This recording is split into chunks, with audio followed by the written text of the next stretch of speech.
Yon, may travel na naman tayo for today's video dahil pupunta tayo sa Singapore. First, magbabayad muna tayo dito ng travel tax. Yung travel tax na hindi natin alam kung saan napupunta dahil hindi naman napapaayos yung airport. Sobrang excited na nga kami dahil first time namin mag-Disney cruise para sa birthday ni Kuya Brayden. Oh my God! 5 years old na si Kuya Brayden. Parang kailan lang pinagbubuntis ko pa lang siya. Mag-check-in muna tayo. Ang plane natin is Singapore Airline. Ang tulog ko lang 3 hours and a half dahil nga kagabi lumabas din kami, nag-night out, nag-dinner, medyo late na natulog. Habang nag-check-in kami, sila Brayden at Kendall, naglalaro muna sila dyan. O, diba? Kayang-kaya siya talaga ni Kendall. Ako talaga ayaw ko yung maaga na flight dahil ayoko gumising nga ng maaga. Wala tayong choice kasi dalawa lang yung time na pagpipilian nung nag-book kami. Either 7:30 a.m. or 4:30 p.m. which is sobrang late na yun. Darating kami doon gabi na. Kaya sabi ko kay Papa P, 7:30 a.m. na lang. Mas gusto ko kasi yung mga 12 noon, 1 p.m. Kasi pag maaga, minsan di ka pa nakakapag-check-in sa hotel, lalo na pagka maraming guest. Anyway, kumain muna ako. Ang in-order ko yung egg noodles with pork.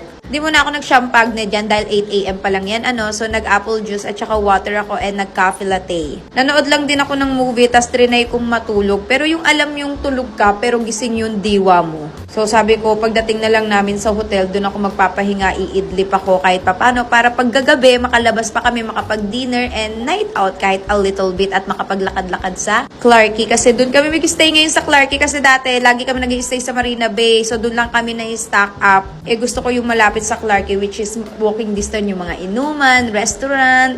Mas malapit talaga siya sa lahat, so hindi na namin siya kailangan ibiyahe. Nakakatuwa nga si Kendall, gusto niya magpa-picture dito. Sa mga teddy bear animals, pag may nakikita talaga yung estatwa, siya nagsasabi, "Picture me here, mommy. I'm so cute." Favorite namin mag-travel dito sa Singapore kasi hassle-free mga madam, walang pila sa immigration, dire-diretso ka lang, napakaganda. Sana all ganito yung airport. Medyo mainit din dito. Syempre, Asia siya, kaya tinanggal ko na yung aking cover-up.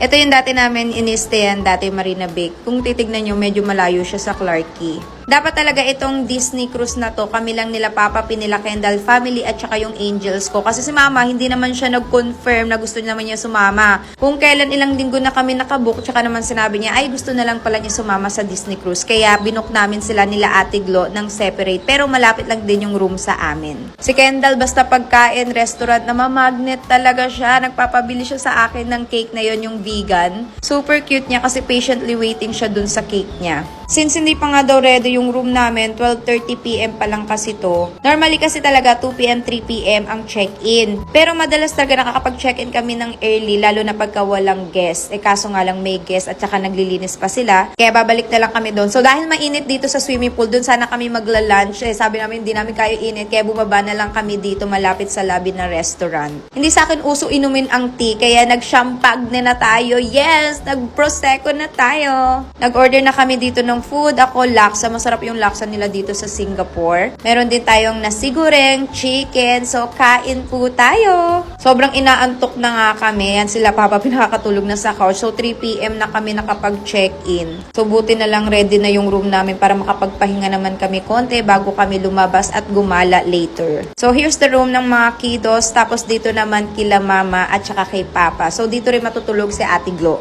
Every time na umakyat kami talaga sa room, inuuna talaga namin ni Papa pina-settle yung mga kids, yung mga kasama namin bago kami pumunta dito sa room namin. So mag-stay kami dito ng 2 nights kasi yung Disney cruise namin August 3 pa naman. Ganun kasi ako, gusto ko meron akong ilang days para hindi ako na-hassle kapag may pupuntahan kami, may gala kami like Disney cruise. At least by time pa kami gumala dito sa Singapore and meron din tayong bathtub.